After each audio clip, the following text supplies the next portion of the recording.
Hi everyone. आज मैं मूंग दाल के कांजी बड़ा बनाऊंगी जो बहुत टेस्टी लगती है। तो उसके लिए मैंने 250 ग्राम मूंग दाल लिया है, इसको सोक्ड कर लिया है रात भर। और उसके बाद फिर मैंने इसमें अदरक लगभग 1.5 इंच लिया है और ग्रीन चिली आप अपने हिसाब से ले लीजिएगा। मैंने ग्रीन चिली के लगभग 4-5 डाल दिया है और उसको अच्छे से ग्राइंड कर लेंगे। और इसको फिर ज़्यादा पतला नहीं करना है, बिना पानी का पीसना है, नहीं तो ये पतला हो जाएगा तो बड़े अच्छे नहीं बनेंगे।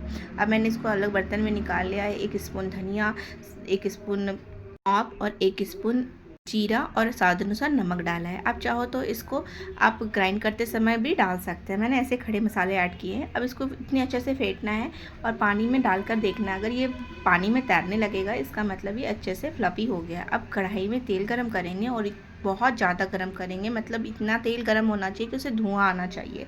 उसके बाद उससे एक बड़े चम्मच से उसमें भर के चम्मच से तेल लेना है और उसमें हींग डाल देना। हींग अच्छे से तड़क जाएगा तो फिर वो गरम तेल मैं इसमें मूंग दाल में डाल दूँगी।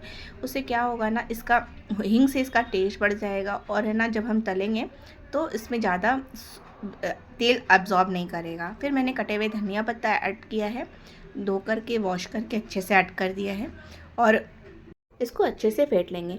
कुछ डिशेज़ ऐसी होती है जो त्योहारों पे ही बनती है, ऐसे आप नॉर्मल डे में नहीं बनाते हैं। तो हम लोग जब होली में बनाते हैं तो बहुत सारी चीज़ें ऑयली फूड, ऑयली तले हुए सामान, पुआ वगैरह खाते हैं, तो उसको डाइजेस्ट करने के लिए कांजी बड़ा बनाने से ये बहुत डाइजेशन में हेल्प करता है। इसलिए इसको हर होली में बनाते हैं हम लोग। तो मैंने एक गीली हैंकी ली है, उसको अच्छे से क्लीन हैंकी लिया है और इसको इस अपने शेप के अकॉर्डिंग आप छोटा बड़ा कर लीजिएगा और इवनली हाथ से स्प्रेड कर दीजिएगा। और मैंने तेल को गरम करने के लिए रखा है और जिससे हम तेल तलेंगे उसको गरम तेल में डीप करके रखेंगे। और उसके बाद फिर उसको डायरेक्ट इस तरीके से हैंकी से, जैसे मैंने वीडियो में दिखाया वैसे डाल करके इसको तेल में डाल देंगे। और है ना, इसको तेल में ये डूबा होना चाहिए अच्छे से, इतना तेल आप डालिएगा कढ़ाई में। और इसी तरीके से आपको, जिस तरीके से मैंने दिखाया है वीडियो में, उसी तरीके से आपको कड़छी को हिलाते जाना है। इससे क्या होगा ना, अच्छे से नीचे से ये पक जाएगा और है ना इजीली ये निकल जाएगा। इसको आराम इससे इजीली वो निकल जाएगा। स्टार्टिंग के 2-3 जो तलते समय आपको चाकू की हेल्प से या किसी चीज़ की हेल्प से आपको निकालना पड़ेगा, लेकिन जैसे जैसे आप 2-3-4 तलने लगेंगे वो अपने आप ही निकल जाएगा। बस ये ध्यान रखिएगा, ये जो हम तल रहे हैं इसको बिल्कुल तेल में डूबा होना चाहिए, तभी ये इजीली निकलेगा। क्योंकि अगर गीला रहेगा तो ये चिपक जाएगा। तो नीचे से ये पक गया है, अब देखिए कितनी इजीली निकल गया है। और उसके बाद है ना, इसको नीचे से सेक लेने के बाद इसको हम पलट देंगे। और है ना, ये ध्यान, और है ना, ये फ्लेम जो है हमें लो टू मीडियम फ्लेम में तलना है। हाई फ्लेम पे मत तलिएगा, उससे क्या होगा, ये ऊपर से सिक जाएगा लेकिन अंदर से कच्चा हो जाएगा। अब इसको जितनी बार मुझे करना है उतनी बार हमें हैंकी को क्लीन करना है, ताकि अच्छे से वो क्लीनली कड़छी में तलने के लिए आए। अब इसी तरीके से जितने बड़े साइज़ आपको चाहिए उतनी बड़ी ले करके उसको हाथों से इवनली स्प्रेड कर देंगे और गरम ये कड़छी में डाल करके इसको इस तरीके से हमें तलने के लिए डाल देना है। और एक साथ आप 2-3 आराम से तल सकते हैं, प्रॉब्लम नहीं होती है। बस वो जब इजीली निकलने लगेगा अपने आप तो वो आप डाल सकते हैं। अब इधर ये भी तल गया, इसको मैं दूसरी कड़छी से निकाल लेती हूँ और इसको मैं डाल दूँगी। इसको भी इसी तरीके से अच्छे से तेल में डिप करके इसको निकालना है। बस ये ध्यान रखिएगा, कुछ कुछ चीज़ें, ट्रिक्स ऐसी है जो आपको फॉलो करनी है। जैसे ये जो जिसे हम तल रहे हैं उसको गरम ऑयल में डिप करके रखना है। उसके बाद इसको कॉटन की हैंकी से क्लीन करके इसमें डालना है। उसके बाद जब हम तलेंगे तो उसको तेल में बिल्कुल डिप होना चाहिए, तभी ये इजीली निकलेगा। और स्टार्टिंग की 2-3 जो है निकालने में थोड़ी सी हेल्प करनी पड़ेगी इसको, अदरवाइज़ जैसे जैसे ये होती जाएगी अपने आप ही बर्तन को छोड़ने लगता है। तो आप देख सकते हैं मेरा, और ये कितनी अच्छे से फूल जाती है बिल्कुल। इसको बहुत फूल जितने से ना, जब ये बड़े बनते हैं पानी में भीगते हैं ना, तो ये और अच्छी जालीदार और सॉफ्ट बनती है। तो इसलिए इस तरीके से आप बनाइएगा, आपके बड़े बहुत अच्छे बनेंगे। और ये जो पकोड़े हैं ना मूंग दाल के, आप ऐसे भी खाइएगा ना, इसका टेस्ट बहुत अच्छा आता है। आप इस तरीके से भी खा सकते हैं। तो मैंने इस तरीके से सारे बड़े को बना लिया है, देख सकते हैं। मैंने सेम प्रोसेस को फॉलो किया है। इसी प्रोसेस से आपको फॉलो करते हुए आपको देखना है।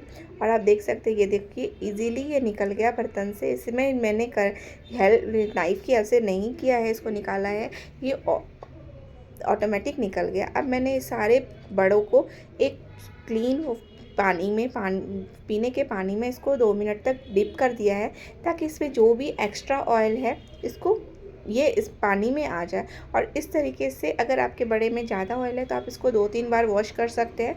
मैंने इसको 2 बार वॉश किया, 2 बार में ये इसका ऑयल जो है बिल्कुल पानी में निकल गया था। आप चाहो तो 3 बार भी कर सकते हैं ये प्रोसेस को, जिससे बड़े में ऑयल जो है बिल्कुल नहीं रहेगा।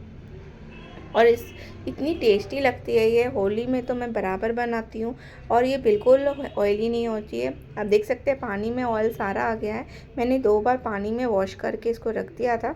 अब मैं एक जार लूँगी, जिसमें मैंने लगभग 7 चम्मच राई लिया है। छोटी वाली जो राई होती है वो लिया है। उसको मिक्सर में पीस लेंगे और एक पानी लेंगे, अब क्लीन वाटर लेंगे और पीने का, उसमें नमक, काला नमक, हींग और कश्मीरी लाल मिर्च ऐड करके इसको जो हमने राई पीसा था उसको हम इसमें 3 से 4 चम्मच इसमें ऐड कर देंगे। इसी से ना ये फर्मेंट होता है और इसका टेस्ट बहुत अच्छा होता है। तो इसको फर्मेंट होने के लिए डालेंगे। और हींग भी आप ऐड कर दीजिएगा। हींग से इसका टेस्ट बहुत अच्छा आता है, डाइजेशन में भी ये बहुत हेल्पफुल होती है। तो इस तरीके से मैंने बनाया। कई लोग है ना पानी को पहले फर्मेंट करते हैं, बाद में बड़े डालते हैं, लेकिन है ना मैंने साथ में बड़े डाल करके पानी के साथ ही ऐड कर दिया है। और 2 पानी से वॉश करने के बाद इसको अच्छे से हाथों से दबा करके इसको इसमें डाल देंगे सारे बड़ों को। और इसको फर्मेंट होने के लिए लगभग पूरी 2 दिन तक छोड़ देंगे। अगर आपके यहाँ गर्मी ज़्यादा है तो आप 1 दिन में भी छोड़िएगा तो ये अच्छे से फर्मेंट हो जाएगा और पानी खट्टा हो जाएगा। मैंने इसको लगभग 1.5 दिन तक, देखिए पानी कितना ऑयली निकला है।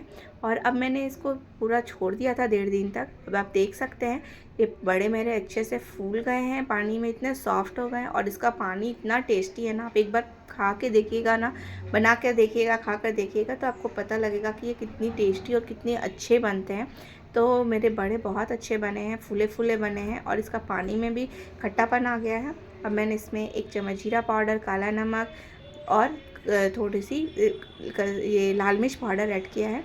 और अब इसका टेस्ट बहुत अच्छा आता है, इसका पानी भी बहुत अच्छा आता है। आप चाहो तो ऐसे भी पानी पी सकते हो और इसको आप फ्रीज़ में 4-5 दिन तक रख करके भी खा सकते हो। एक बार ज़रूर बनाइएगा, आपको समझ में आएगा। देख सकते हैं बड़े कितने अच्छे बने हैं, आप कितनी इजीली टूट रहे हैं। एक बार ज़रूर बनाइएगा। Thanks for watching. और अच्छी लगे वीडियो तो सब्सक्राइब कर दीजिएगा।